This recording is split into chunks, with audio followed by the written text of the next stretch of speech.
wabarakatuh. Waalaikumsalam warahmatullahi wabarakatuh. Salam sejahtera bagi kita semua, salam rahayu dan salam sejahtera. Yang terhormat Bapak Dr. Muhammad Tohari, SHMH, selaku Dekan Fakultas Hukum Undaris. Yang kami hormati Ibu Dr. Tri Susilowati, SHMHUM, selaku dosen Fakultas Hukum Undaris, sekaligus pemateri dalam dialog interaktif hukum ini. Yang terhormat Saudara Dilan Nur Muhammad, selaku Presiden Mahasiswa Badan Eksekutif Mahasiswa Undaris, beserta jajaran Fakultas Badan Eksekutif Mahasiswa Undaris. Yang kami hormati Saudara Muhammad Bukhari Muslim, selaku Ketua Panitia Pelaksana Kegiatan Dialog Interaktif Hukum, serta para hadirin yang telah menyempatkan waktunya untuk mengikuti kegiatan ini yang berbahagia. Pertama-tama, marilah kita panjatkan puji syukur kehadirat Allah SWT atas segala nikmat dan karunia-Nya sehingga kita dapat berkumpul di tempat ini dalam rangka dialog interaktif hukum dengan keadaan sehat walafiat. Kedua kalinya, sholawat serta salam marilah kita haturkan kepada junjungan kita Nabi Agung Muhammad Sallallahu Alaihi Wasallam, karena beliaulah sang revolusioner sejati yang telah menyelamatkan kita dari kejahilian menuju keislaman. Hadirin yang kami hormati, atas nama pembawa acara, izinkan kami membacakan susunan acara pada dialog interaktif hukum dengan membahas tinjauan pasal-pasal kontroversial UU Cipta Kerja terbaru yang antara lain sebagai berikut. 1. Pembukaan. 2. Pembacaan ayat suci Al-Quran. 3. Menyanyikan lagu Indonesia Raya. Mars Mahasiswa dilanjutkan Mars Undaris. 4. Sambutan dari Bapak Dekan Dr. Muhammad Tohari, SHMH. 5. Sambutan Presiden Mahasiswa Badan Eksekutif Mahasiswa Undaris. 6. Penyampaian materi yang akan disampaikan oleh narasumber dialog interaktif. 7. Sesi tanya jawab, dan 8. Penutupan sekaligus foto bersama. Hadirin yang kami hormati, marilah kita buka acara dialog interaktif hukum ini dengan bacaan basmalah. Bismillahirrahmanirrahim. Acara kedua, pembacaan ayat suci Al-Quran yang akan dibacakan oleh Saudari Dina Ayu Limaningsih. Kepada waktu dan tempat kami persilahkan.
Terima kasih kepada Saudari Dina Ayu Limaningsih atas pembacaan ayat suci Al-Quran pada kesempatan kali ini, yang semoga mendapat keberkahan untuk kita semua. Acara ketiga, menyanyikan lagu Indonesia Raya, Mars Mahasiswa dan Mars Undaris. Hadirin dimohon untuk berdiri.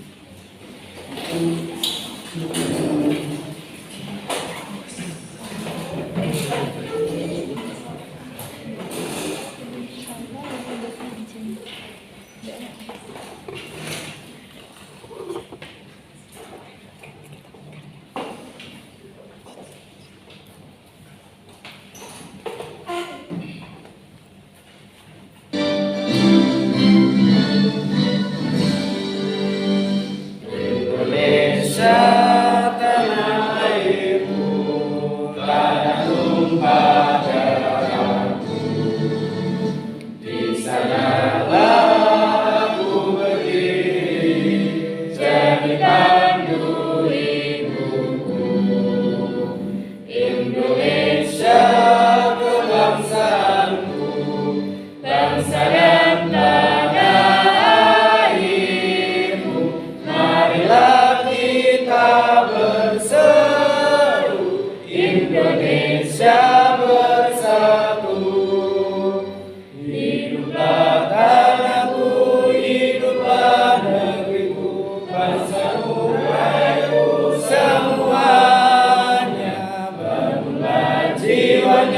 bangunlah badannya untuk Indonesia Raya. Indonesia Raya, merdeka, merdeka, tanahku, negeriku yang ku cinta. Indonesia Raya, merdeka, merdeka, hiduplah Indonesia Raya. Indonesia Raya, merdeka, merdeka, tanahku, negeriku yang ku cinta. Indonesia Raya, merdeka, merdeka, hiduplah Indonesia Raya.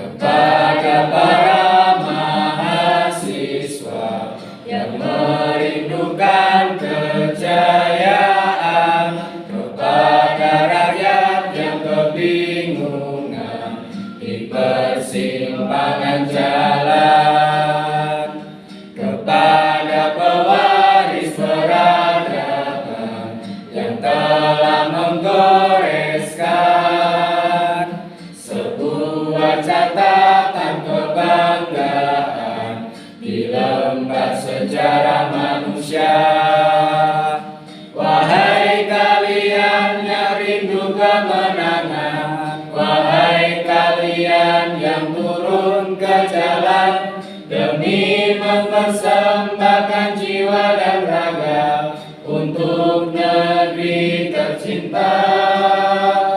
Wahai kalian yang rindu kemenangan, wahai kalian yang turun ke jalan demi mempersembahkan jiwa dan raga untuk negeri tercinta.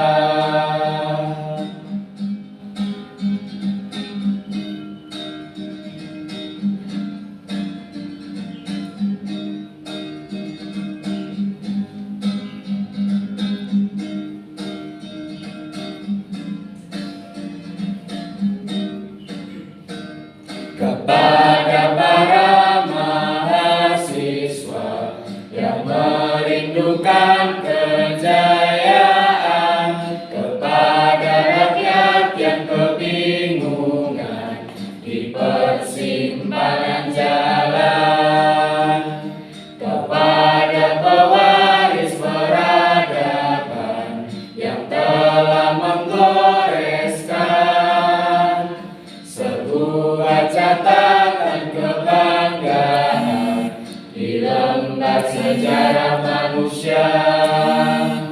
Wahai kalian yang rindu kemenangan, wahai kalian yang turun ke jalan demi mempersembahkan jiwa dan raga untuk negeri tercinta. Wahai kalian yang rindu kemenangan, wahai kalian yang turun ke jalan demi mempersembahkan jiwa dan raga untuk negeri tercinta. Untuk negeri tercinta.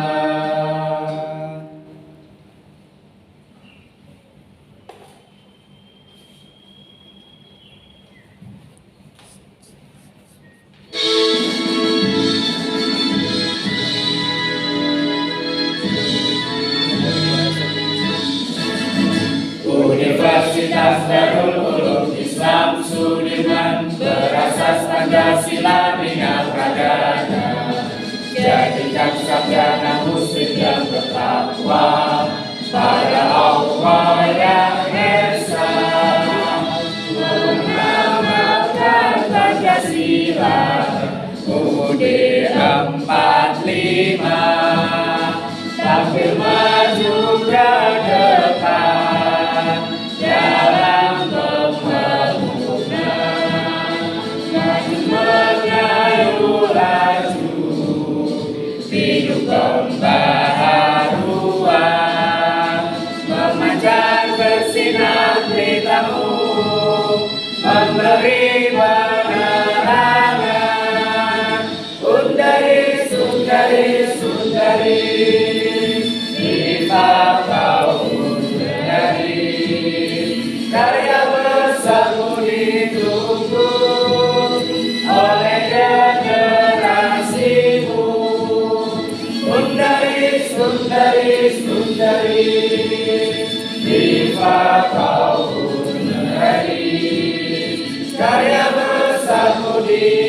nanti oleh Ibu Pertiwi Undari.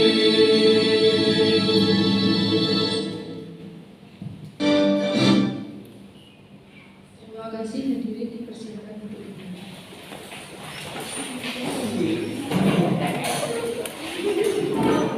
Acara selanjutnya sambutan kepada Bapak dari SDM. Pada beliau, waktu mendapat kami persilakan.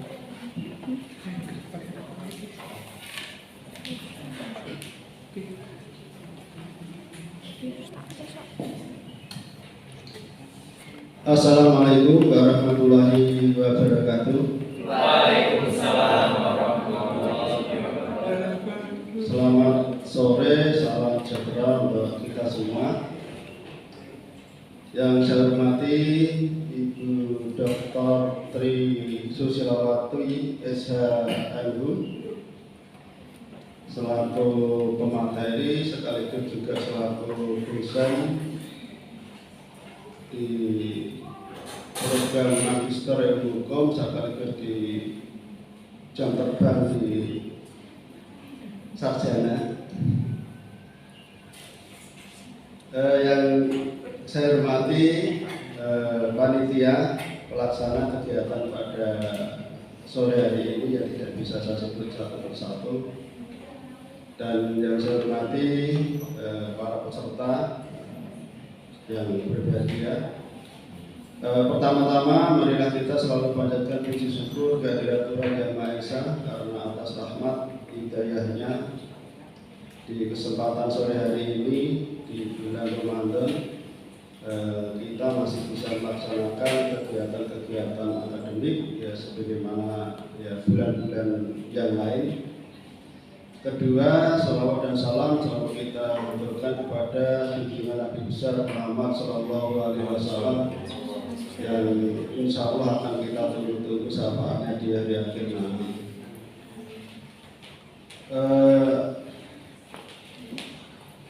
Yang saya hormati Ibu Tri sekaligus juga yang saya banggakan teman-teman mahasiswa dari semua prodi yang ada di Undaris.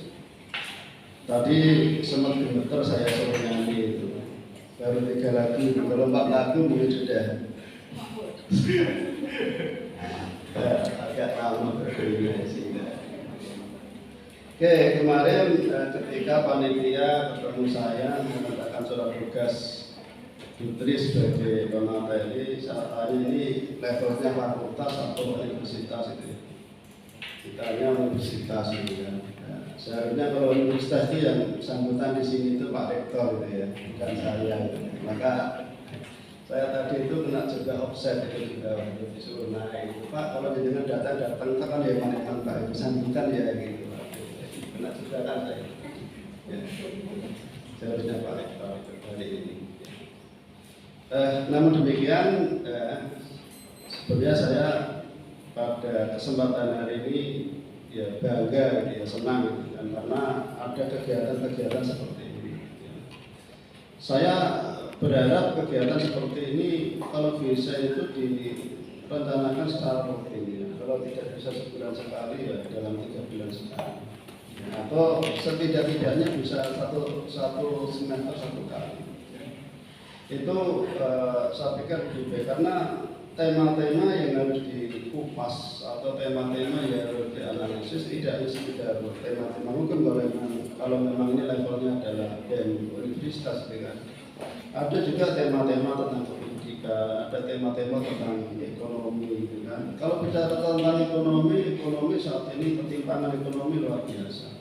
Maka bagi teman-teman dari mahasiswa ekonomi juga harus mencermati ya tentang ketimpangan ekonomi. Demikian juga tentang agama dan lain-lain. Ya, saya pikir tema-tema bisa dicari dan yang terkait dengan prodi yang ada di Undaris. Maka ini mungkin awalan ya.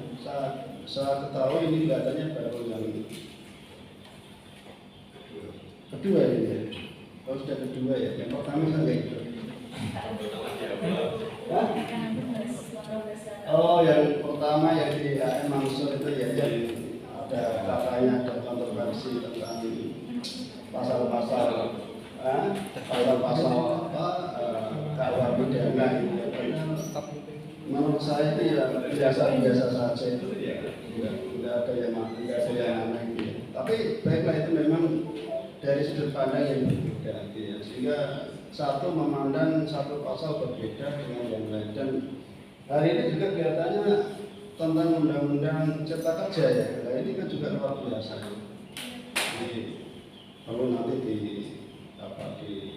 dilakukan satu pencermatan tentang pasal-pasal khususnya terkait dengan apa nanti yang mau dicermati, apakah terkait dengan tenaga kerja atau terkait dengan pendidikan atau terkait dengan yang lain atau mungkin hukum gitu kan, tenaga kerja ya. Oke, sehingga nanti, dan saya pikir Bu Tri ini sebagai pakar yang memang saya pikir sudah tepatnya kalau tentang cipta kerja khususnya tentang tenaga kerja itu yang bicara adalah Bu Tri, karena beliau itu sudah menaur masalah atau berdekade-dekade itu yang digeluti tentang tenaga kerja ya. Sampai hampir pensiun itu yang dipegang ya tenaga kerja, sehingga sudah ngotot lah bahasanya ya. Maka sudah tepat kalau yang diminta untuk menjadi narasumbernya. Oke, dan dari sisi ini yang ikut anggota BEM atau mahasiswa atau anggota BEM fakultas masing-masing perwakilan ya. Ini kalau saya lihat wajah-wajah itu ini antara Persema Manuari sama Resma ya. Resma dengan BEM fakultas hukum itu di sisi wajahnya ke auranya nggak beda jauh gitu. Artinya saya sudah agak familiar gitu dibandingkan yang lain-lain gitu. Yang lain-lain ini agak asing gitu, karena belum pernah ketemu gitu. Resma mungkin ya pernah ketemu juga wajahnya susah membedakan antara prodi hukum atau bukan hukum itu agak susah gitu. Karena saking sering ketemunya gitu. Oke. Sehingga nanti bisa dimanfaatkan ya momen ini ya, mumpung dengan ketemu pakarnya ini ya manfaatkan untuk mencari informasi sebaik mungkin ya, sehingga nanti dengan mendapatkan informasi dari pakar sebaik mungkin juga kalian ya Anda semua bisa juga menyampaikan ke masyarakat tentang undang-undang cipta kerja khususnya yang tenaga kerja itu seperti apa ya, mungkin dari landasan filsafatnya seperti apa, landasan sosiologisnya seperti apa, itu nanti bisa disampaikan ya, kepada masyarakat yang memang ya belum banyak yang tahu, dan apalagi masyarakat saya juga yang katanya orang hukum disuruh baca undang-undang cipta kerja yang sekian lembar banyaknya itu ya harus dimulai dari mana dulu gitu kan, kita bingung gitu kan. Saking tebelnya, saking banyaknya gitu kan, itu harus dari mana dulu ya. Namun memang ya asas atau inti dari undang-undang cipta kerja itu memang sudah dapat diketahui gitu, walaupun tidak harus dibaca secara utuh gitu kan. Sehingga ya tidak banyak mungkin yang nanti akan saya sampaikan pada kesempatan ini, karena ini sudah jam 5, jam 3 itu juga ada kuliah nanti ya. Jam 3 itu ada kuliah, kebetulan saya ada jam 3 mulai, sehingga nanti ya bisa dimanfaatkan ya keilmuan dari Bu Tri untuk Anda ketahui, untuk Anda dapatkan pencerahan-pencerahan tentang undang-undang cipta kerja. Dan saya pikir itu mungkin dari saya ucapkan selamat Anda telah melakukan aktivitas ini, dan terus dilanjutkan di kegiatan-kegiatan yang lain ya. Kalau ini temanya tentang tenaga kerja, mungkin lain kali tema-tema yang lain yang bisa diangkat. Sampai begitu dari saya ya, saya ucapkan terima kasih. Saya akhiri, wassalamualaikum warahmatullahi wabarakatuh. Waalaikumsalam warahmatullahi wabarakatuh. Kembali ke moderator dan mohon izin saya tetap melanjutkan aktivitas itu dulu. Saya itu saking percayanya sama Putri sehingga saya resmi dengan Putri.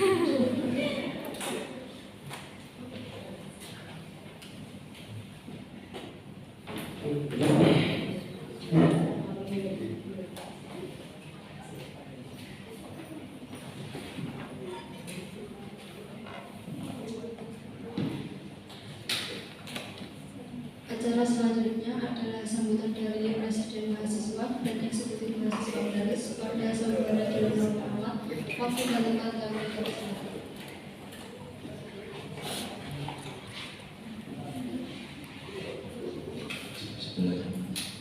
Assalamualaikum warahmatullahi wabarakatuh. Waalaikumsalam warahmatullahi wabarakatuh. Salam satu persatuan. Hidup mahasiswa. Hidup. Yang saya hormati Bapak Dekan, Bapak Dr. Muhammad Tohari SHMH.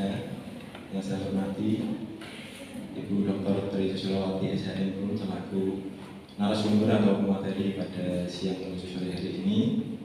Yang saya banggakan dan saya cintai teman-teman semua dari BEM maupun perwakilan dari fakultas. Pertama, saya ingin mengucapkan terima kasih kepada Ibu Tri yang sudah dengan sukarela meluangkan waktunya untuk menjadi narasumber bagi kita, dan juga teman-teman yang menerobos hujan untuk datang ke sini. Dan juga saya mengucapkan permohonan maaf pada Putri karena molor hampir 1 jam, dan ini pun belum sepenuhnya berangkat, masih 20%. Nah, adapun tujuan kami dari BEM ini mengadakan diskusi pada siang hari ini, yaitu meninjau pasal-pasal kontroversial dalam Undang-Undang Cipta Kerja. Yang pertama yaitu karena banyak yang ngetek saya di sosial media, yang BEM UI ngepost bukuan dengan tikus berkepala ibuan itu. Banyak yang ngetek, Mas Indoris pergerakannya apa? Saya tidak berani menjawab. Kita tunggu untuk diskusi, kita kaji dulu permasalahannya apa. Saya koordinasi dengan Mas Bukhari yang kebetulan Menteri Advokasi di BEM UNIF, karena saya nggak ingin kita bergerak tanpa mengetahui dasarnya. Kita bergerak karena asumsi kita sendiri. Oleh sebab itu saya menunggu waktu yang tepat untuk melaksanakan ini, yaitu menyesuaikan jadwal antara kami dan narasumber agar kita tidak salah jalan lah. Jangan hanya karena viral di sosial media kita ikut-ikutan tapi belum tahu dasarnya, itu enggak baik. Dan yang selanjutnya yaitu karena dari BEM Semarang Raya itu sudah melakukan pergerakan, yaitu kemarin melakukan konsolidasi akbar seluruh BEM dan juga gerakan masyarakat menggugat Jawa Tengah, dengan intinya akan melakukan aksi pada tanggal 13 April, tanggal 9 April konsolidasi lagi, dan 11 April teknik lapangan, 13 April turun ke jalan. Nah, dari BEM Undaris sendiri, sebelum kita mengetahui inti dari permasalahan Undang-Undang Cipta Kerja ini, kita tidak berani berspekulasi apa-apa. Jadi di dalam konsolidasi hanya menyimak saja kemarin. Nah, setelah ini jika kita tahu, mungkin kita satu pandangan, dan mungkin jika memang ini belum berjalan, ya kita minta izin dulu dari pihak ini. Kalau memang tidak mengizinkan, ya kita bantu support teman-teman kita yang turun ke jalan. Mungkin ya, silakan Mas Teo. Mungkin itu saja dari kami karena waktunya sudah mepet. Sekian dari saya. Wassalamualaikum warahmatullahi wabarakatuh. Waalaikumsalam warahmatullahi wabarakatuh. Terima kasih kepada Saudara Dewan Nur Muhammad atas penyambutan yang telah disampaikan dalam dialog interaktif hukum ini. Menempati acara ini yaitu dialog interaktif hukum dengan penyampaian materi yang akan disampaikan oleh narasumber kita. Selanjutnya saya akan serahkan kepada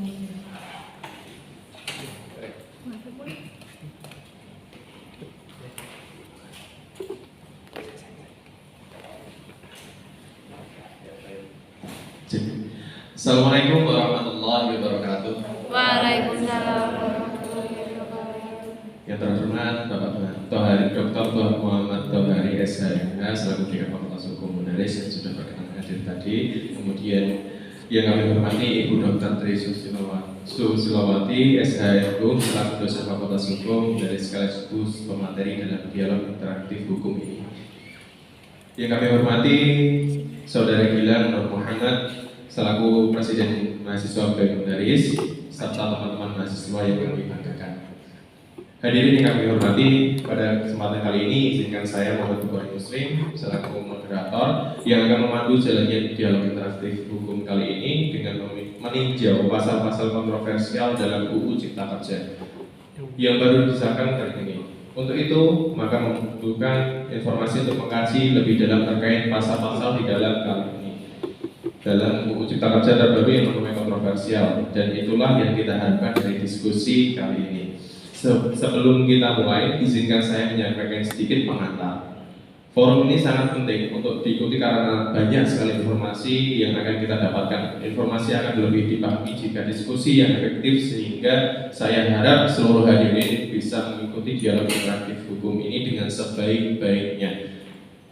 Baiklah hadirin serta dialog interaktif hukum sekalian, langsung saja kita memasuki selanjutnya, yaitu merupakan acara inti yang paling kita tunggu, yaitu pemaparan materi dari narasumber kita yang sudah hadir dalam dialog kali ini.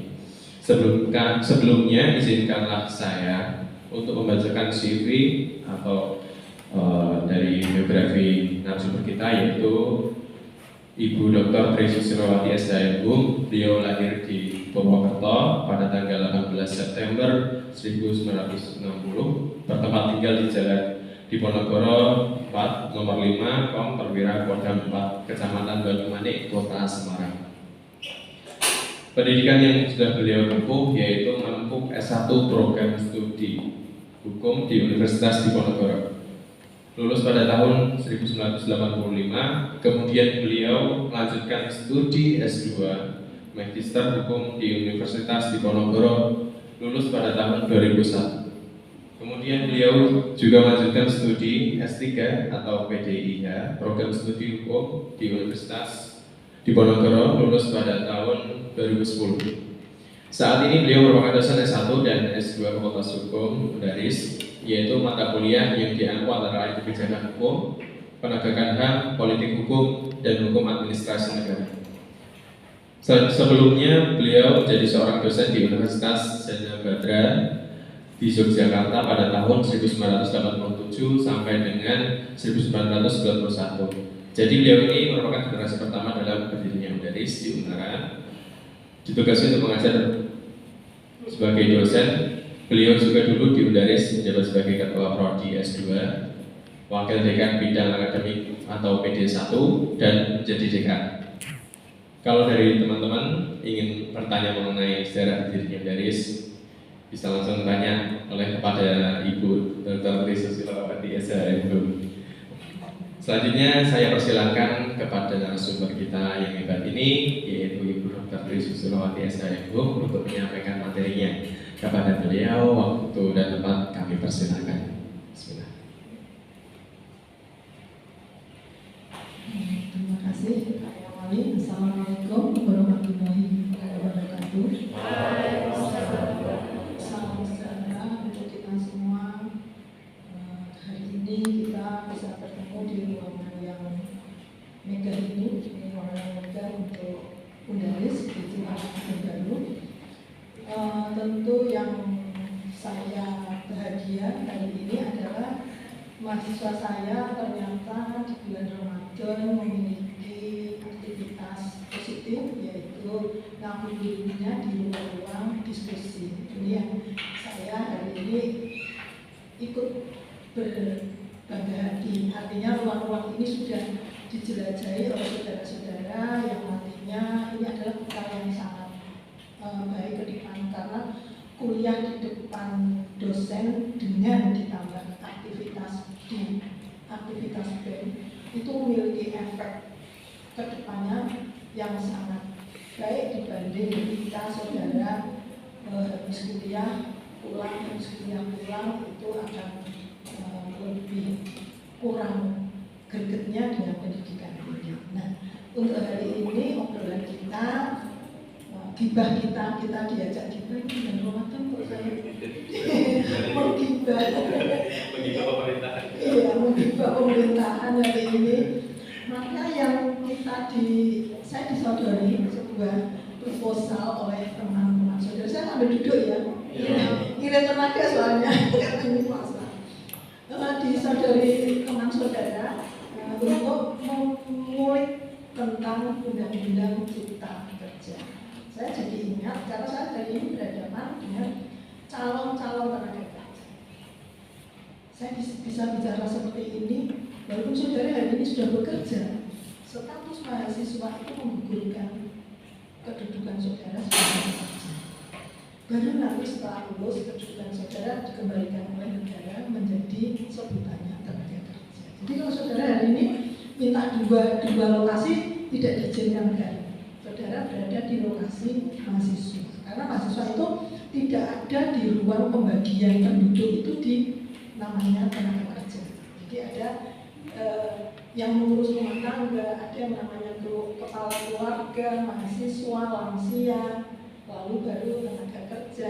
Nah, penduduk yang efektif yang akan kita bicarakan untuk membangun negeri, salah satunya adalah tenaga kerja. Makanya efektif ya untuk membangun negeri. Tapi pokok persoalan tenaga kerja kok macam-macam dan masuk di ruang hidup saudara yang saudara mikir besok saya itu bisa apa lalu bagaimana gitu.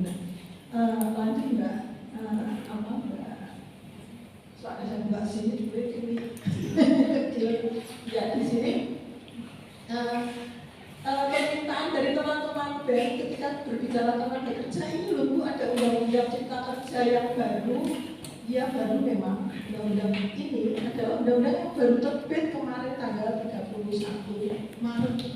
Berapa hari coba?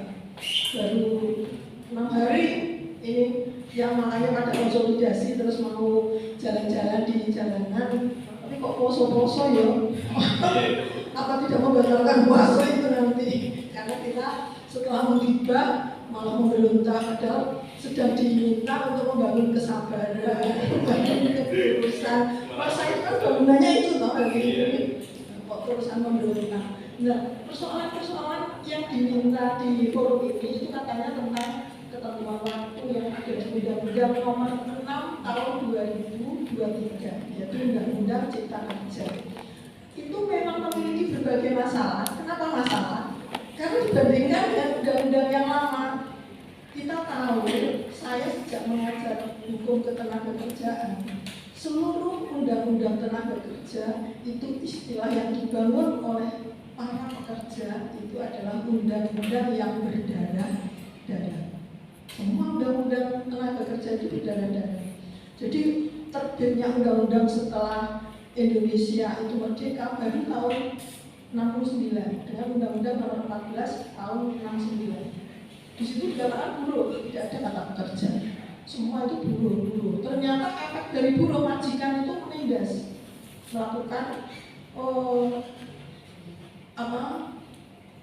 luar biasa ketika mempekerjakan buruh karena standarnya itu ambigu, sehingga negara diingatkan untuk yang seperti ini berisiko nanti akan ada sebuah proses pemogokan, demo. Itu kan memang alat tenaga kerja ketika memiliki problem atas pekerjaannya.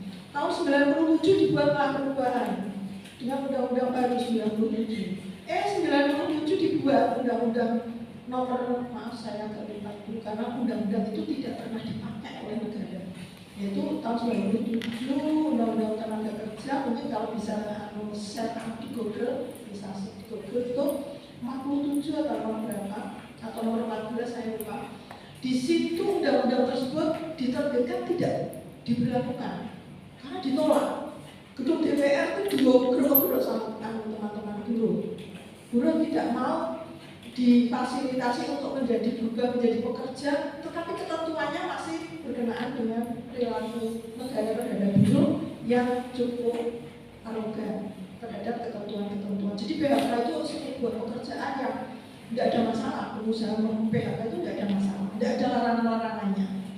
Nah, 97 terbit, lain lagi undang-undang yang dipakai yang akhirnya diganti oleh undang-undang ini, yang ini juga 3 kali ini juga undang-undang yang berdarah-darah ini. Undang-Undang Nomor 13 Tahun 2003, Undang-Undang Ketenagakerjaan. Itu sebetulnya sudah memadai atau sudah cukup rapi mengaturnya. Hak-hak pekerja, jadi bukan buruh, hak-hak pekerja, kewajiban pekerja terukur di dalam Undang-Undang Nomor 13 Tahun 2003. Walaupun otoritas pemerintah juga masih kuat memegangi kepentingan pengusaha, kekhawatiran pemerintah atas larinya investor itu dimasukkan pasal-pasalnya di dalam Undang-Undang Ketenagakerjaan. Maka muncullah persoalan yang namanya outsourcing tadi. Jadi ada pekerja yang masuk dalam perjanjian biasa atau PKWT, ada masuk ke perjanjian luar biasa atau perjanjian tidak biasa PKWT. Ini memiliki persoalan. Akhirnya pekerja-pekerja yang di dalam institusi perusahaan itu memiliki karakter masuk kepada banyak pekerja yang harusnya pekerja biasa menjadi pekerja di posisi outsourcing. Itu saja sudah berdarah-darah waktu itu.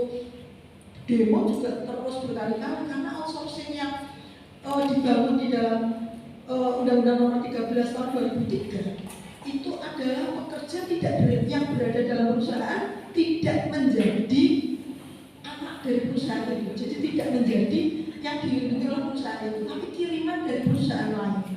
Seperti pekerja yang paling sampai hari ini itu adalah satpam, security, tenaga operator, begitu. Itu menjadi bukan tanggung jawabnya perusahaan untuk mengelola. Jadi perusahaan itu dengan kondisi outsourcing itu dampaknya tidak bertanggung jawab atas hak pekerja yang seperti diukur dalam perjanjian biasa. Itu sudah mereda tahun 2000 sampai tahun 2020. Tapi ternyata negara melihat pekerja memiliki titik kelemahan yang dianggap tidak profesional di dalam melakukan pekerjaan, terutama di padat karya. Teman-teman itu Ungaran itu kan banyak sekali padat karya. Dulu ketika saya jadi anggota Dewan Pengupahan Kabupaten Semarang, itu di dalam pada waktu itu ada 700 perusahaan yang di dalamnya itu banyak menggunakan tenaga-tenaga yang di dalam perjanjian kerja kontrak, tidak di dalam perjanjian kerja biasa. Jadi perjanjian kerja biasa itu diberikan kepada pekerja ini, lalu perjanjian kontrak itu pada tenaga-tenaga operator. Jadi kalau punya 6.000 pekerja itu hanya sekitar 500 pekerja itu pekerja biasa yang dalam perjanjian biasa. Yang 5.500 itu adalah pekerja-pekerja kontrak, itu pekerja kontrak, di mana pekerja itu ditantang oleh perusahaan bahwa dalam waktu 2 tahun menurut Undang-Undang Nomor 13 Tahun 2003, dalam waktu 2 tahun itu saudara berhak untuk menjadi pekerja yang sewaktu-waktu bisa dikeluarkan atau sewaktu-waktu diperpanjang hanya 1 kali, yaitu 1 tahun. Itu saja sudah menimbulkan problem. Nah, problem itu terus bergerak dengan persoalan-persoalan ketenagakerjaan. Ternyata negara menerbitkan Omnibus Law. Nah, hari ini topik yang kita akan sampaikan, Omnibus Law itu adalah sebuah kerangka peraturan perundangan di mana masuk banyak ketentuan yang dibangun menjadi satu. Kalau Undang-Undang Ketenagakerja itu membutuhkan hanya 60 halaman untuk kepentingan mengatur ketenagakerjaan. Di sini ada tenaga kerja, ada perusahaan, ada PT, ada UMKM, itu masuk semua di dalam Omnibus Law. Dan di situ halaman yang dimunculkan sampai dengan 3.000 sekian halaman. Ya kan anak fakultas hukum suruh baca yang tadi Pak Tohari saja angkat tangan baca kok 3.000 halaman. Ya pernah baca TikTok ya. Lebih menarik. Saya cek juga di TikTok tentang undang-undang cipta kerja ini. Ternyata problem teman-teman di UI yang mengatakan bahwa di dalam penyelenggaraan undang-undang cipta kerja hari ini itu problematis. Kalau kita harus mempunyai kekuatan untuk menggalang, menolak kehadiran undang-undang cipta kerja yang diterbitkan saat ini. Nah, mari kita cerita riwayatnya undang-undang ini hadir. Ketika undang-undang tahun 2020 dalam Omnibus Law itu hadir, maka undang-undang cipta kerja itu dijadikan sebagai undang-undang nomor 11 tahun 2020. Ini adalah yang diminta, oleh teman-teman. Ini adalah ketika undang-undang hari ini, tahun 2020 hari ini baru ada. Pertanyaannya kan gitu. Kalau 2020 dengan nomor 11 itu terbit, lalu ada gerakan untuk menolak dari undang-undang tersebut. Lalu undang-undang tersebut menjadi ditolak. Mahkamah Konstitusi mengatakan bahwa undang-undang cipta kerja adalah cacat hukum. Apa namanya? Bahwa itu dinyatakan inkonstitusional. Persoalannya di sini kenapa kok dinyatakan inkonstitusional? Katanya menurut yang dibaca oleh Mahkamah Konstitusi, di dalamnya itu adalah tidak memberikan perlindungan kepada pekerja, sehingga undang-undang di situ hanya mengatur kepentingan investor. Ya, di situ bukan undang-undang tenaga kerja, katanya begitu. Di situ undang-undang cipta kerja, kok yang menciptakan kerja siapa? Investor kan, gitu. Sehingga kalau Putri itu bilang, lah ini kalau mau mengatur undang-undang tenaga kerja lalu undang-undangnya adalah cipta kerja, maka ya yang ngomong itu banyak investornya daripada tenaga kerjanya. Persoalannya di situ. Jadi jauh dengan undang-undang nomor 13 tahun 2003. Maka di sini persoalan-persoalan ini diangkat dari undang-undang. Setelah itu dianggap inkonstitusional, maka muncullah Perpu nomor 2 tahun 2022 untuk mengatakan bahwa karena undang-undang cipta kerja tahun 2020 nomor 11 itu dikatakan inkonstitusional, ada pembaharuan dengan pembuatan Perpunya nomor 2 tahun 2022. Dan di dalam Perpu tersebut mengatakan bahwa dengan berdasarkan tata urutan peraturan perundangan, kami sudah memperbaiki dari undang-undang. Nanti bisa dicek di pertimbangannya terbitnya Perpu. Itu di situ sudah dikatakan bahwa pertimbangannya adalah sudah memperbaiki apa yang dinyatakan inkonstitusional di Undang-Undang Nomor 11 Tahun 2020. Nah, dari situ maka Perpu terbit dengan maksud untuk mengubah 11/2020. Perpu terbit itu tahun 2022. Nah, ini menarik Pak. Ini 2023 aja ini bulan Maret. Sementara perpunya tahun 2022. Nah, ini rakyat belum, kalau Putri itu di dalam kebiasaannya ketika bersama pemuda sejak tahun 2013 itu bersama pemuda di Purworejo utamanya pengen melihat pekerjaannya Putri itu bagaimana gitu. Lalu Putri bikin yang namanya Raperda menggunakan naskah akademinya dari Mendaris. Maka Putri yang ditunjuk ke sana itu di situ kalau naskah akademiknya diterbitkan, Putri panggil public hearing kepada stakeholder yang ada di Purworejo. Waktu itu adalah perda tentang layak anak. Nah, ketika public hearing itu ditanyakan kepada para stakeholder, ada Toga, ada Toma, ada para ahli di bidang pendidikan. Kita ngomongin layak anak itu yang bagaimana, lalu kita angkat di dalam bentuk naskah akademik. Nah kok ini tahun 2022 baru diterbitkan Perpu, kapan publik hearingnya?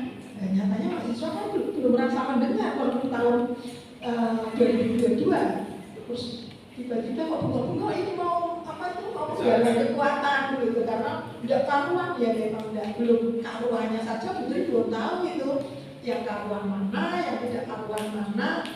Materinya memiliki masalah ada di sini, salah satunya yang diminta kita.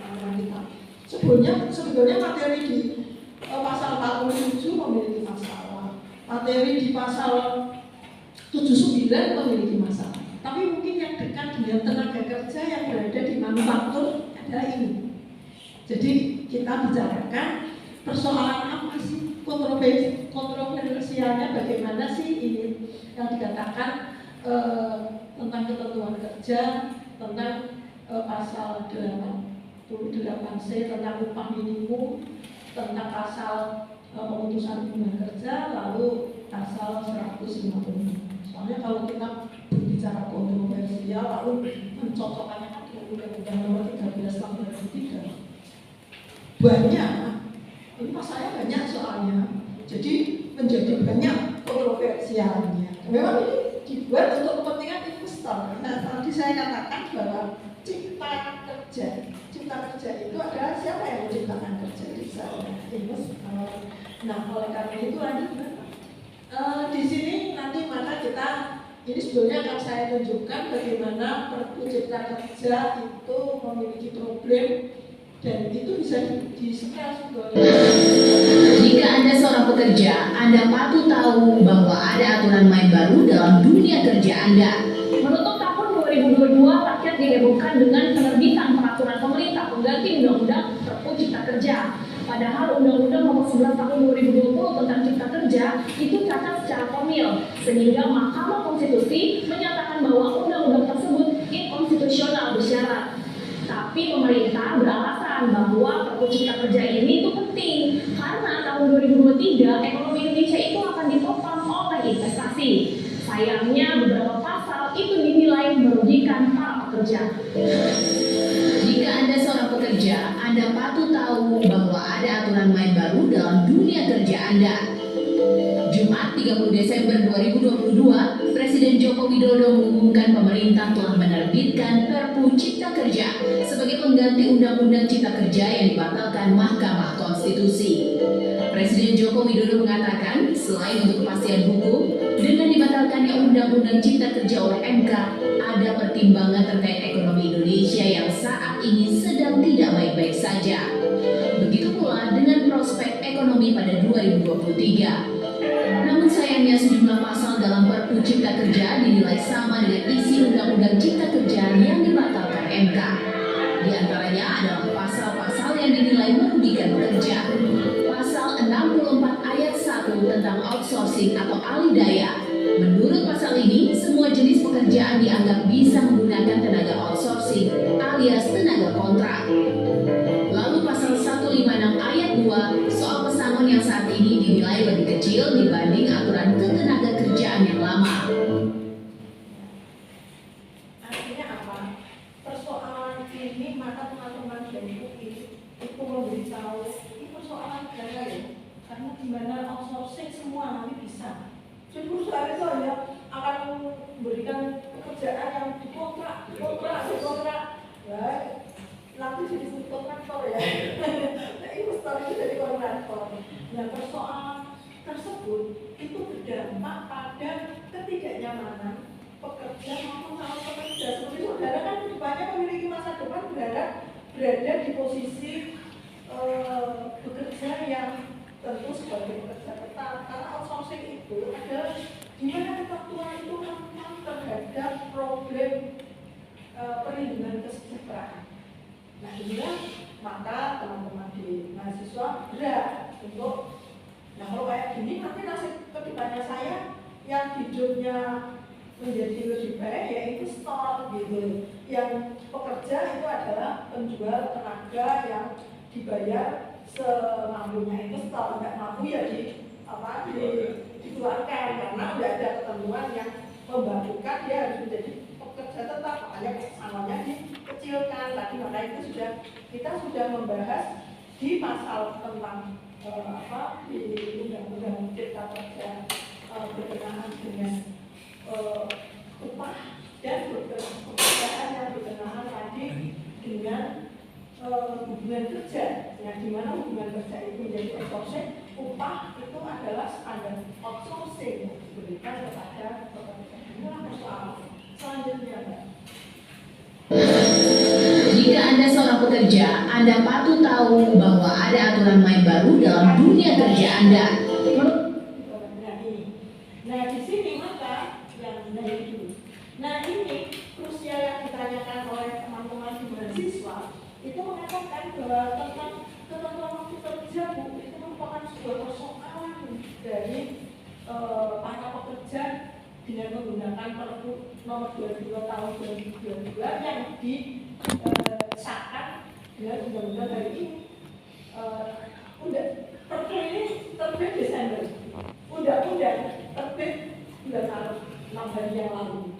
Di mana di Undang-Undang Nomor 6 Tahun 2023 itu kalau kita berbicara waktu kerja itu pekerja tidak memiliki keleluasaan untuk bercengkrama dengan waktu. Karena apa? Ketentuannya itu tidak muncul pekerjaan yang 5 hari kerja. Di mana kalau kita bicara 5 hari kerja dan 6 hari kerja itu memiliki perbedaan di dalam ketentuan Undang-Undang Nomor 13 Tahun 2003, di mana di Undang-Undang Nomor 13 Tahun 2003 itu saudara melihat bahwa pekerja itu berhak diatur untuk bekerja 6 hari. Kami berhak juga diatur oleh 5 hari. Tergantung bagaimana perusahaan itu akan memperlakukan atas kepentingan produk manufaktur kepada pekerja. Akan tetapi Undang-Undang Nomor 6 Tahun 2000 ini Nomor 6 Tahun 2023 hanya memberlakukan bahwa pekerja itu diberi waktu untuk 1 hari. Nah, ini persoalan kan? Jakarta dahulu itu kan yang namanya perusahaan banyak yang menggunakan 5 hari kerja. Ya sementara sekarang dengan undang-undang cipta kerja Sabtu harus hadir. Sekarang dianggap investor itu merasa rugi ketika Sabtu itu tidak hadir, manufaktur butuh tenaga untuk produk untuk menjadikan barang yang akan ditransaksikan kepada masyarakat, konsumen atau kepada negara-negara yang membutuhkan. Maka seperti garmen itu kalau dia dilakukan 5 hari kerja itu maka akan berisiko itu jawabannya investor. Nah ini persoalan jam kerja ini menjadi persoalan sosial yang kontroversial. Kalau ini diterbitkan ya sudah bekerja tidak punya hari Sabtu.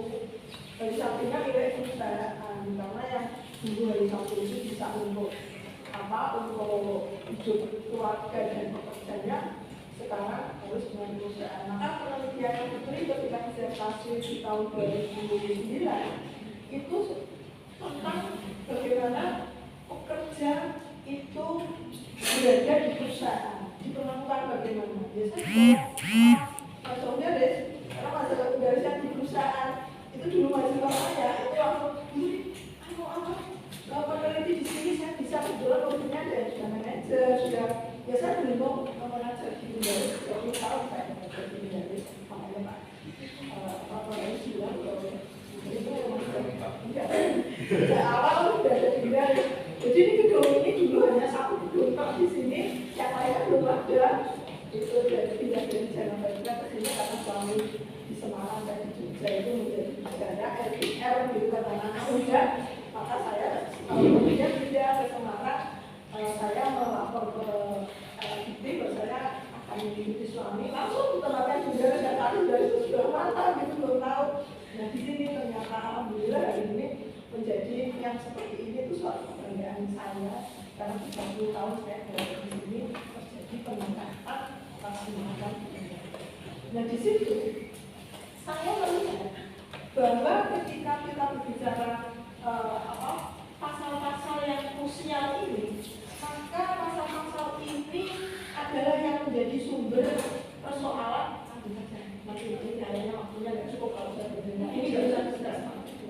Saya melihat adanya. Nah ini maka cuti kalau di Undang-Undang Nomor 13 Tahun 2003 itu cuti haid dan cuti melahirkan itu sebuah ketentuan di pasal tersebut, ada Mbak. Lalu ternyata di Undang-Undang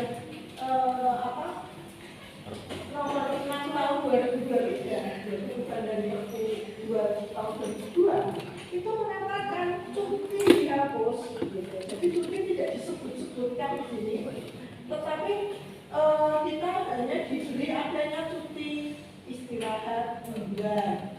Jadi kalau cuti haid tidak ada, kata-kata cuti haid tidak ada. Padahal di Undang-Undang Nomor 13 Tahun 2003 disebutkan.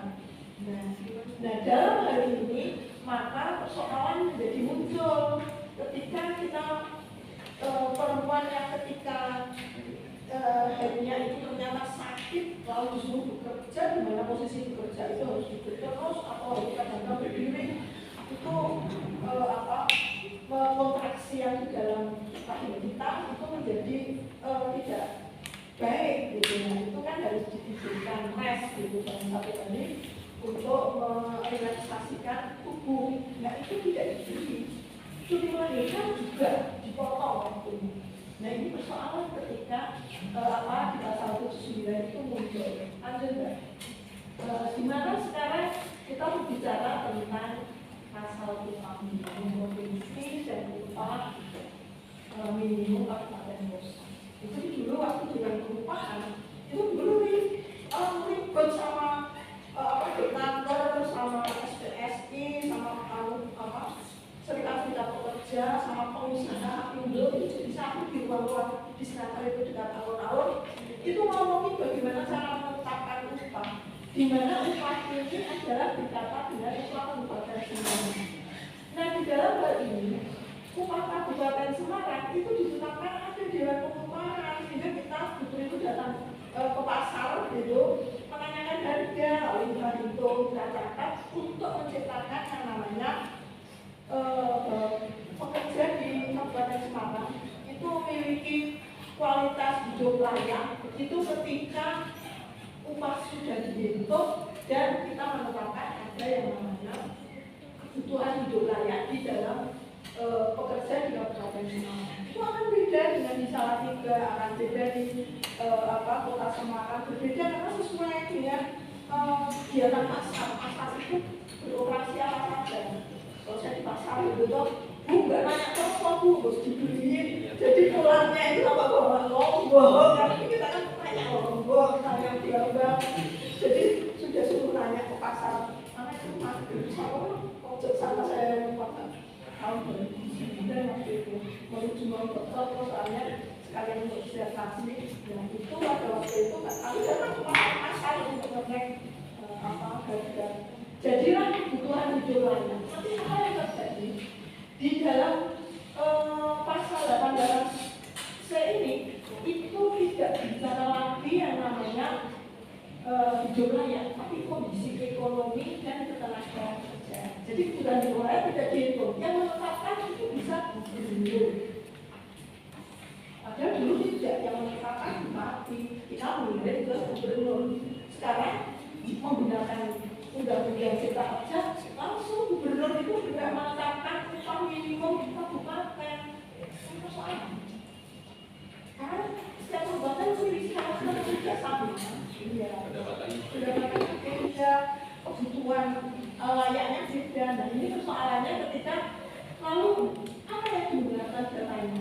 Tidak menggunakan dari Dewan Pengupahan, tapi menggunakan lembaga yang berwenang di bidang statistik. Jadi statistik BPS-nya kabupaten itu nanti dimintai tahu perkembangan harga statistik. Kita tahu kan kalau dulu yang namanya statistik data itu bisa dirubah sesuai kebutuhan pemerintah daerah sehingga sebetulnya data itu tidak valid begitu. Nah itu untuk ukuran kita mau menetapkan atas kepentingan kondisi ekonomi dan ketenagakerjaan, bukan atas kebutuhan hidup layak, tapi kita tentang kondisi ekonomi ketenagakerjaan di wilayah tersebut. Nah oleh karena itu di sini kalau kita bicara upah minimum dulu itu di wali kota ini komponen pelaksanaan atau pencapaian itu diukur dan dibangun dengan keputusan.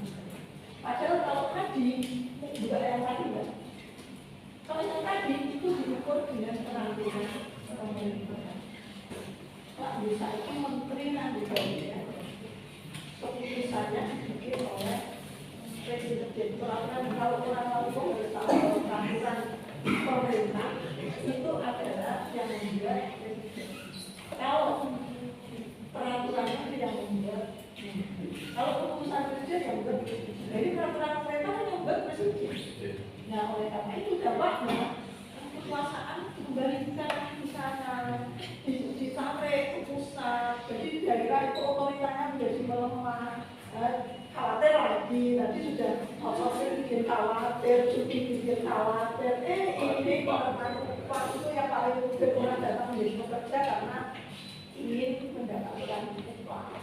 Ketika upah sudah dimain-mainkan seperti ini, maka teman-teman mahasiswa yang dikatakan sebagai agent of change ya,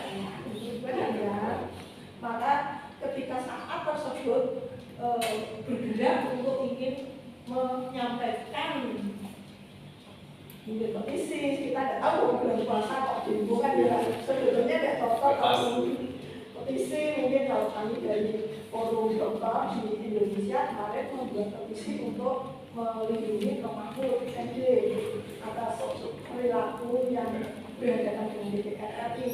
Dan mungkin ini mahasiswa akan membuat petisi lagi yang akan disampaikan ke DPR RI atau mungkin ke Presiden. Presiden sudah ngomong bahwa kita menetapkan Perpu menjadi undang-undang itu karena situasi yang mendesak. Ya, pentingnya bagaimana kalau kita katakan kita seperti ini kan enjoy saja kalau di dalam pemerintahan. Kita rasa-rasanya ya kalau ada program PHK itu ya tidak seberapa. Tapi kalau ini meskipun sudah masuk sebagai ketentuan di dalam Undang-Undang Nomor 6 Tahun 2023, investor itu PHK orang untuk tidak peraturan bedanya tentang PHK tadi.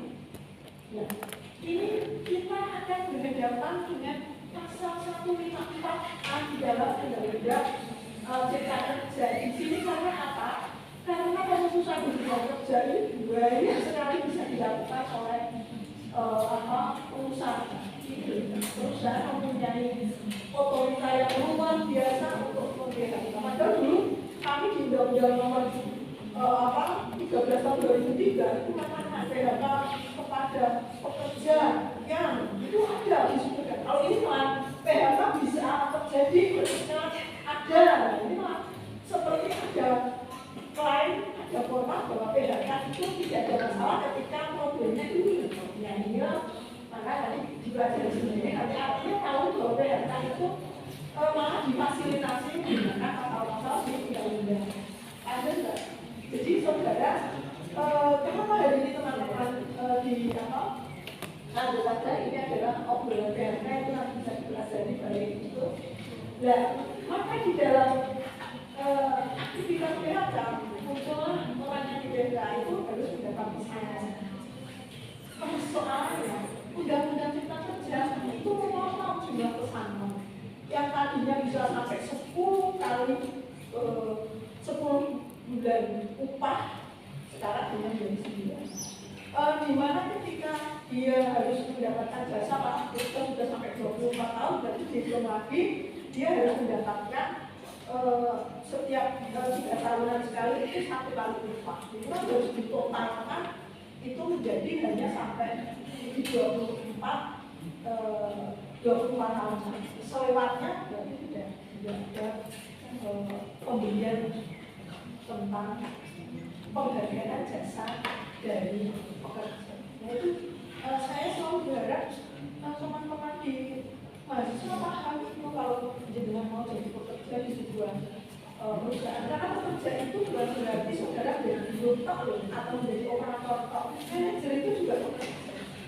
Jadi tidak hanya pekerja operator saja yang akan tertimpa oleh undang-undang Nomor 5 Tahun 2003. Nah di sini maka kita tahu uang pesangon dan pengganti yang seharusnya diserahkan itu tidak menjadi ini hanya sampai 9 bulan upah, dan yang selanjutnya itu adalah haknya pekerja selesai sudah, tidak ada pensiun gitu. Kalau itu kan ada pensiun, tidak ada pensiun gitu, ya sudah dasarnya itu saja. Lanjut ya. Kita akan berbicara bahwa ketentuan semua ini ditimpakan lagi melalui peraturan pemerintah. Jadi pemerintah itu jadi kekuatan pusat. Di tingkat daerah tidak memiliki daya kreasi untuk membuat ketentuan atas kepentingan yang di wilayah Jawa Tengah. Jawa Tengah itu paling rentan terhadap upah. Terutama saya ketika menjadi Dewan Pengupahan itu eksodus dari Bekasi ke Kabupaten Semarang itu tinggi karena upahnya rendah. Jadi perusahaan banyak tentang Kabupaten Semarang. Tahun 2009 ada 700 perusahaan berada di Kabupaten Semarang. Sehingga tahun 2012 saya diajak oleh Kementerian Perindustrian untuk membuat naskah akademik yang berkaitan dengan kawasan industri. Banyak naskah akademiknya dari itu. Nah itu ketika naskah akademik jadi, maka rancangan pembangunan jangka panjang dan jangka menengah untuk Kabupaten Semarang itu dibangun ketika saya posisinya masih belum. Dan kalau sekarang sudah mulai, soalnya 3 tahun lagi itu sudah puluhan. Karena itu berharap nanti generasi yang berikutnya ini yang akan mendirikan Kabupaten Semarang. Tapi kalau ini masih belum peraturan pemerintah, potensinya yang menjadi mengecil itu apakah tidak akan bergerak berubah? Itu nanti di waktu ada. Karena itu di sini kita berbicara tentang ini lagi saja, ini dari masalah perhitungan uang pergaulan. Jadi di pergaulannya tadi sudah turun lagi. Nah ini adalah aturan pesangon yang terbaru, terpotongnya terlihat di sini. Jadi tentang upah dan tentang masa kerja. Itu saudara akan bisa lihat nanti di online saya, di mana di ketentuan yang hari ini itu hanya sampai 10 bulan upah diberikan ketika orang sudah mengabdi 24 tahun di perusahaan tersebut. Itu artinya pemotongan menjadi hal yang diizinkan oleh undang-undang cipta kerja.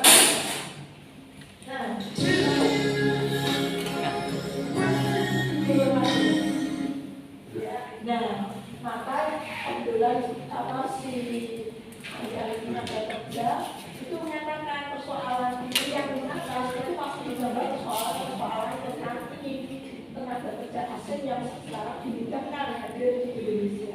Tenaga kerja kontrak sekarang menjadi meriah di perusahaan-perusahaan.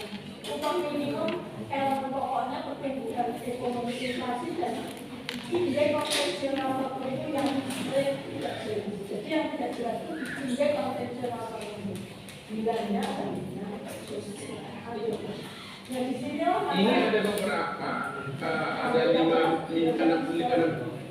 Nah, kita mau sampai ke kesimpulan. Ribuan mahasiswa.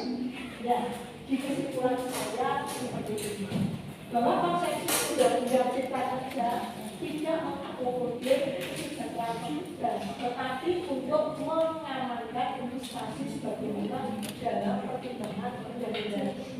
Jadi nanti saudara cek lihat di Undang-Undang Nomor 6 Tahun 2012. Pertimbangannya adalah membangun investasi karena negara dalam keadaan resesi, karena ada COVID. Itu diobral dalam Undang-Undang Nomor 6 Tahun 2000. Itu artinya tidak pro pekerja, berarti sudah pro investor.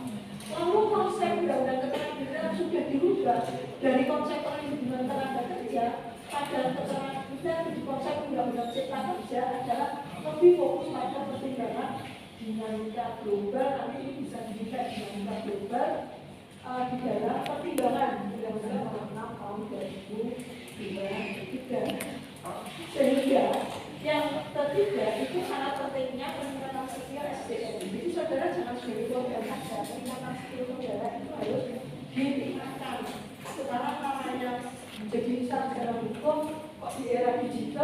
tidak berada pada kemampuan menghadapi digital.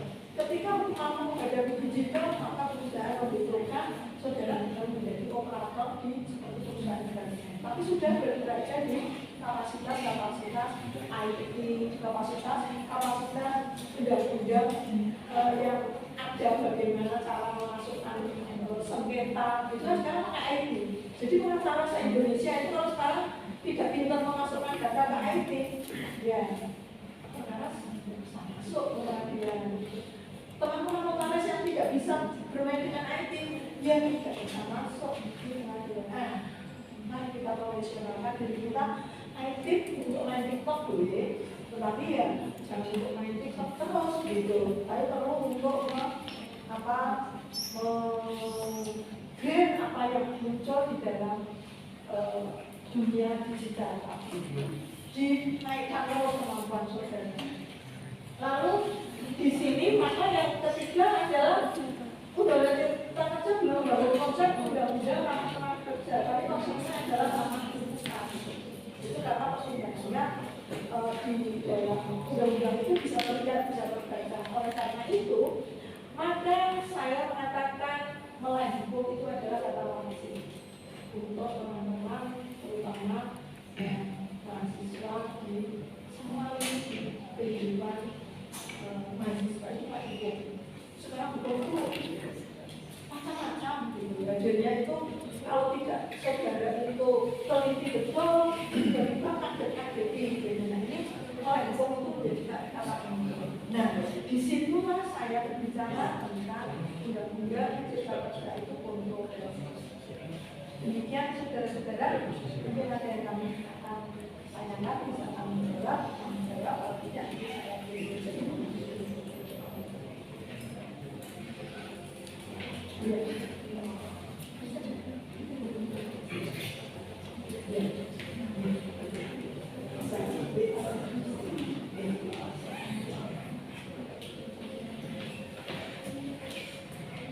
Baik, terima kasih kepada Ibu Dr. Tri Susilowati SHMH, MHU atas pemaparan materi yang telah disampaikan. Hadirin kami hormati, demikian pemaparan materi yang telah dibawakan oleh narasumber terhadap kita pada kesempatan kali ini.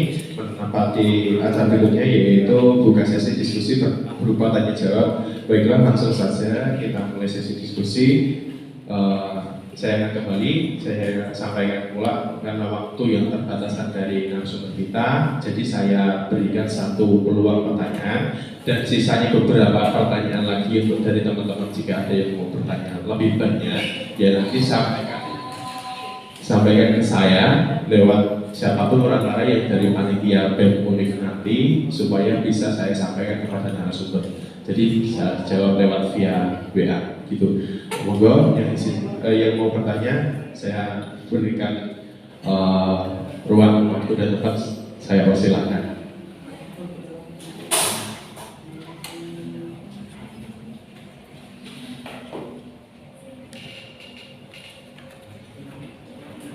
Monggo silakan yang mau bertanya.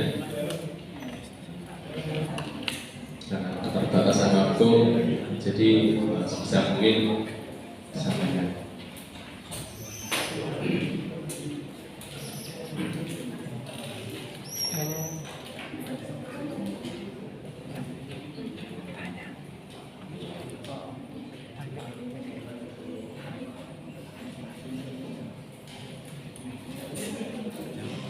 Bagaimana dari teman-teman? Apakah ada yang ingin bertanya?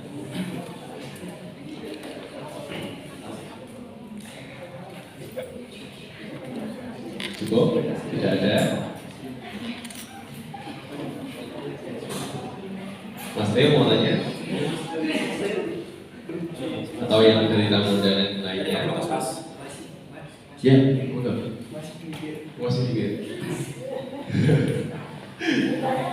Simulasi sudah, mungkin yang sudah ada di pemikiran langsung disampaikan sudah apa-apa.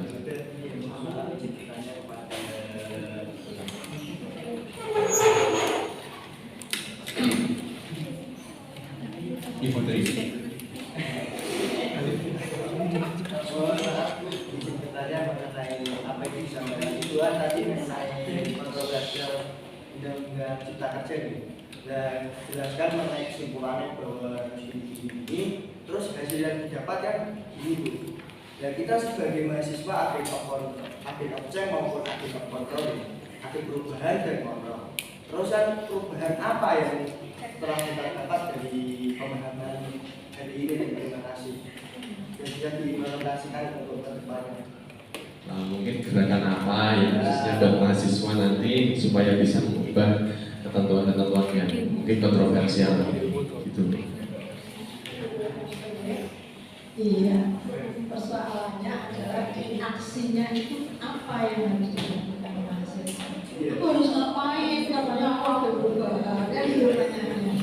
Nah, ketika menjadi agen perubahan, itu ketika paradigma dari undang-undang itu adalah merugikan pekerja, maka diharapkan mahasiswa sebagai agen perubahan itu ada urun-urunnya.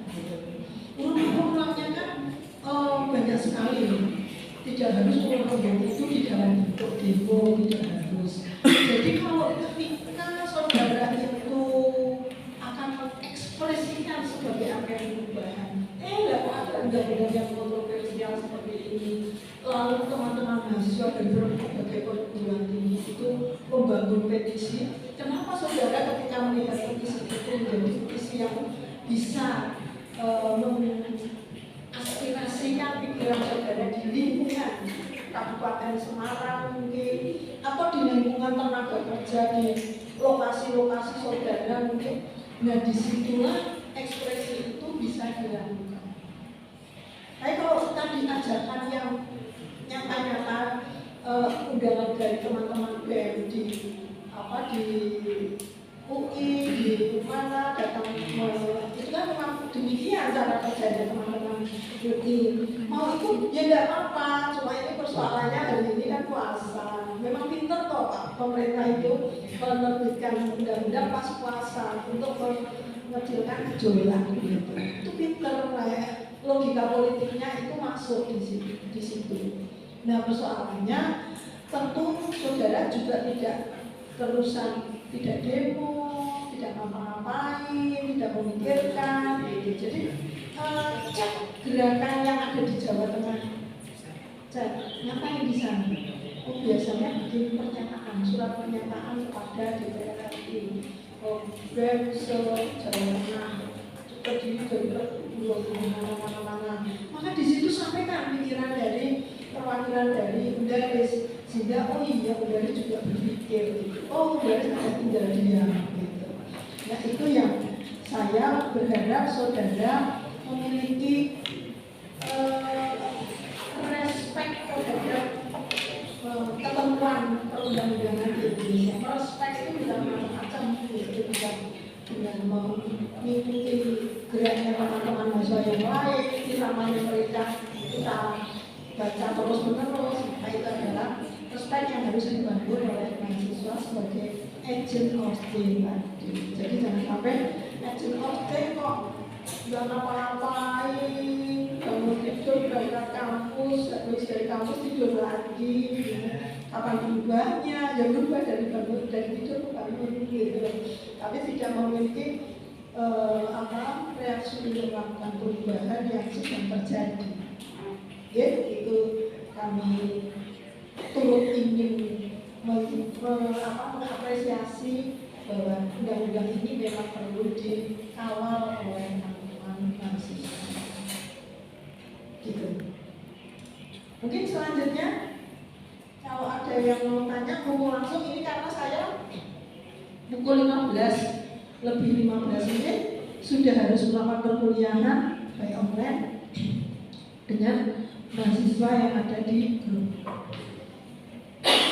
Oleh karena itu, kalau memang masih ini dari awal, mungkin besok ketemu lagi, kalau kita ngomong-ngomong sepanjang itu, maka saya akan berbakti kepada keluarga. Saya jadi perempuan ibadah ini tidak melakukan bakti kepada keluarga, tapi saya mengabdi kepada dunia pendidikan. Sebentar lagi saya pensiun. Monggo di waktu-waktu selain 3 tahun ini kita ngobrol bersama tentang peraturan perundangan, tentang kehidupan hukum di Indonesia, tentang tindak pidana korupsi.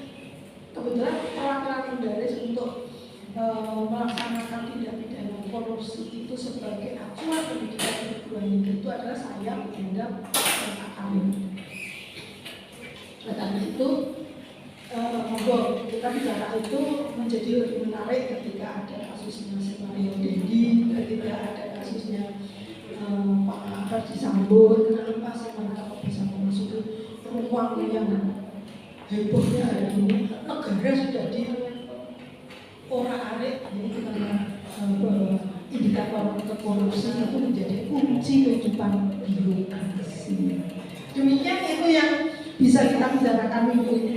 Apa bulan depan, tapi yang penting dari ini saudara kawal terus undang-undang cipta kerja untuk menjadi undang-undang yang menggunakan kepada calon-calon tenaga kerja di kemudian. Demikian saya akhiri sekaligus ya. Terima kasih atas hadirnya mahasiswa. Semoga atensi saudara menjadikan menambah jumlah ilmu yang paling tidak sedikit masuk ke saudara. Dan kami mohon maaf saya selaku narasumber di dalam pertemuan ini mungkin ada salah kata, saya mohon maaf dan terima kasih. Kami sudah hadir di ruangan ini dan saya kembalikan kepada moderator. Kami akhiri. Wassalamualaikum warahmatullahi wabarakatuh. Terima kasih. Dan hadirin sekalian, kebetulan dari Kementerian Hukum membahas ketiga pasal-pasal kontroversial dalam UU Cipta Kerja. Saya berpesan supaya untuk bisa dari para mahasiswa yang hadir ini menyampaikan kepada mahasiswa Undaris lainnya apa dari hasil yang kita bahas kali ini. Jadi seperti yang menjadi kesimpulan tadi yang disampaikan oleh narasumber kita, melek hukum bagi tenaga kerja adalah kata wajib agar tidak selalu ditinggalkan pelindungan kesejahteraan oleh perancang perundang-undangan.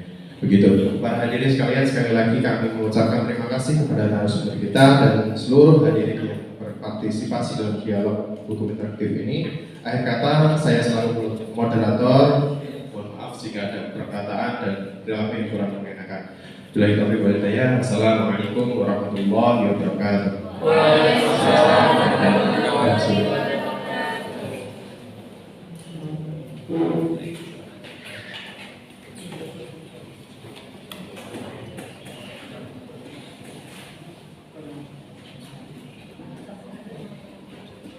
Untuk acara selanjutnya